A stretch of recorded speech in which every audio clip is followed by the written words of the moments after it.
How what's up, y'all? What's poppin'? What's cracking? It's D. Boss here. To this vid by file. It's titled "When Joe Rogan Destroys Woke Guests."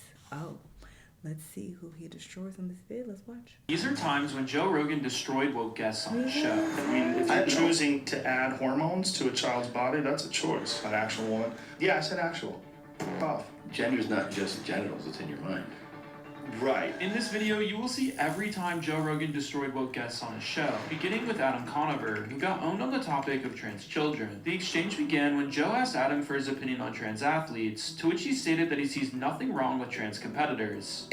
Sports with trans athletes, that is a sporting world that I'm more interested in. Joe responded to Adam's argument by saying that it's unfair for a biological woman to have to compete against a biological man. So if you're a woman and you don't take any extra hormones or male hormones, you're not taking steroids or any sort of performance-enhancing drugs, but then someone comes along that was a man for 30 years and decides that they're going to be a woman, and this has happened, and literally transitioned a few months ago, and competes as a woman and destroys records and dominates you in that sport. It's not fair. It's as much cheating as taking steroids when the other person doesn't. While Joe is making a good argument, Adam rebuttals by stating that there's no such thing as a level playing field. I disagree, and What do you disagree about? I don't think that there is such a thing as a perfectly level playing field. I think we decide what kind of playing field we want to have. Sure, but we do make the distinction where we don't allow men to compete in women's divisions. And I think that distinction may be breaking down a bit. While Adam believes that the walls of gender are breaking down, Joe Rogan offers a challenging question, asking if males should be able to compete in women's weightlifting. So you think that males should be able to compete in the women's division of weightlifting? No, I don't necessarily. But they can if they transition. After Joe states the fact that men can compete in women's sports by transitioning, Adam tries to steer the narrative by arguing that as people transition as young as 7 years old, the difference in biological nature will shift. You're seeing folks transition much earlier age, and so if someone is transitioning from the age of 7 years old, right, working with those hormones, from that age, right, they're not going to have their body situation would be very different than the one that you postulated, right.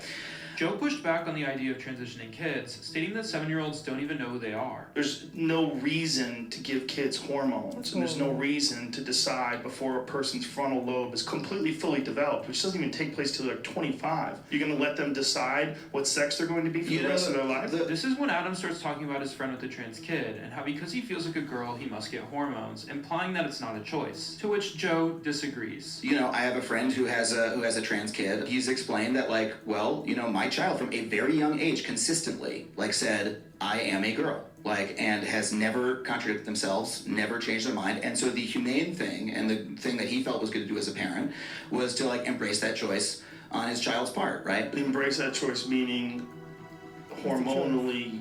I shouldn't even phrase it as a choice, embrace that identity. Yeah. Okay, but if that's who they are, if they think that they're a girl, why do you have to give them hormones to make them more of a girl? When asked a simple question, Adam stutters, and this is where Joe absolutely destroys Adam. Because... I'm sorry, can you expand on the question? It's a simple question. If you say that the child thinks it's a girl, so you're going to give the child hormones. Mm-hmm. If the child thinks it's a girl, let it be a girl.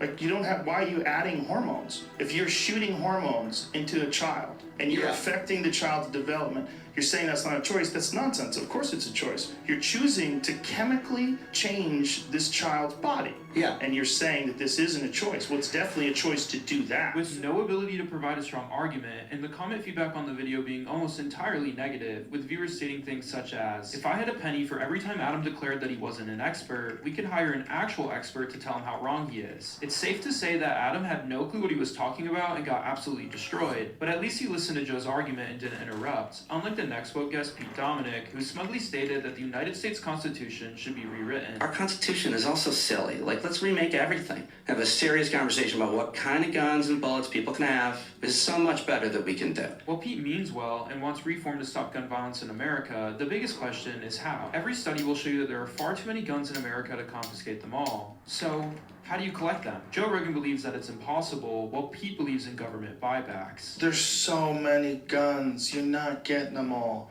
It's not That's possible. the most important point. There's already 330. There's more guns than there are people, so what do? I think you buy as many as you can back for sure. You spend a whole bunch of taxpayer money. If you wanted to do that without changing the Second Amendment. Like you just have a buyback where you just offer people the opportunity to make some money by giving their guns up. This is where Pete Dominic smugly interrupts Joe's train of thought by moving the goalpost, stating that the Second Amendment has been misinterpreted. The Second Amendment has been interpreted wrong by the Supreme Court. We need to talk about the Second Amendment. I mean, it's a big conversation. No, because people can have guns. You can have guns. Everybody has a right to have guns. You just can't have these guns. Well, it's clear that Pete is getting riled up. Joe remains calm and collected. Pete continues to interrupt and move the goalpost, contradicting himself sentence after sentence, originally stating that the issue is the guns and the bullets. The main issue is definitely the guns and the bullets in them. Well, the main issue is the person that's capable of shooting people with the guns and the bullets. No, it's the guns and the bullets. The guns and the bullet are inanimate objects. Without a person pulling the trigger, we're talking nonsense here. And then flipping to it being a healthcare issue just 30 seconds later. The conversation about like the Second Amendment to me is, it's just your interpretation. Fine, whatever your interpretation is fine. That's what's interesting. But there's a human impact. It's a healthcare issue, and it's so extreme. It's really. If you want to know the answer to healthcare issues, you should talk to public health experts. When Joe asks what he's yapping about, Pete is unable to answer without rambling and talking in circles. The same thing he's done this entire segment. But hold on, what research? On what? Well, they don't have enough research on. They don't have enough research on gun violence. What are you unfortunately. talking about then? I'm talking about if you want to know the solutions for what is impacting and creating death by any measure, accidental death. Right, but we're talking about gun violence, right? Right. Healthcare professionals have the solutions to gun violence. While this debate was clearly one-sided, with Joe Rogan absolutely smoking him, I can't say the same about our next guest, Flint Dibble, who got into an argument on episode 2136 of the Joe Rogan Experience with Graham Hancock over published articles claiming Graham was a racist and a white supremacist. People ask, here's just a Google search.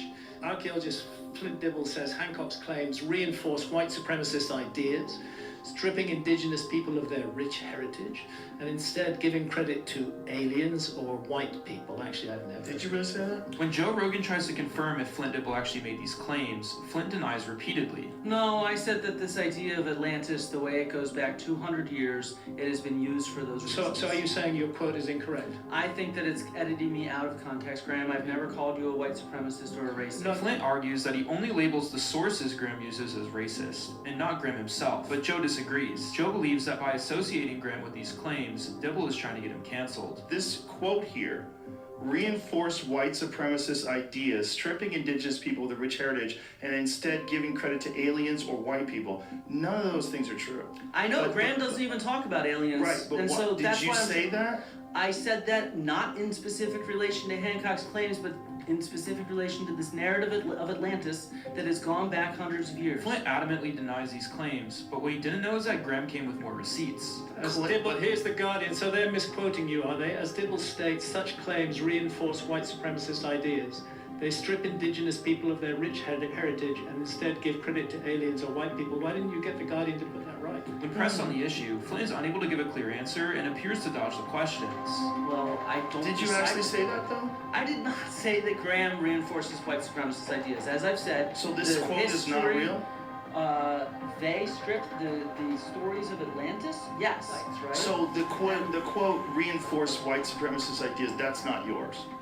No, that's not a quote. It's not in quotation. Right, it was in the other article. Quote. This is though. your own article, Flint. Here you are. I'm quoting from, that's a quote from your article published in The Conversation. This sort of race science is outdated and long since debunked, especially given the strong links between Atlantis and Aryans proposed by several Nazi archaeologists. You are associating me with this, and you are attempting to get me No, I'm asking cancelled. you to distance yourself from that. Is But actually what I'm trying to do. That's not what you're doing though. Flint continues to dodge for the rest of the 4-hour podcast, never owning up to his wrongdoing, just like CNN, who claimed that Joe Rogan was taking horse dewormer and endangering the population with his use of ivermectin. More breaking news this evening. Joe Rogan, an extremely popular podcaster, announced on social media today that he has COVID. In his statement on social media, Rogan said he has taken several therapeutics to recover. Turns out I got COVID. CNN even went as far as to edit Joe Rogan's face to make him look more sick. So we immediately threw the kitchen sink at it. All kinds of meds. Monoclonal antibodies, ivermectin, Z-Pack. CNN claims that the use of these drugs is not clinically backed and is dangerous. One of those drugs he mentioned, ivermectin, is something more often used to deworm horses. But Joe got these meds prescribed by a doctor and recovered in just 4 days. Here's what he had to say about the situation. Bro, do I have to sue CNN?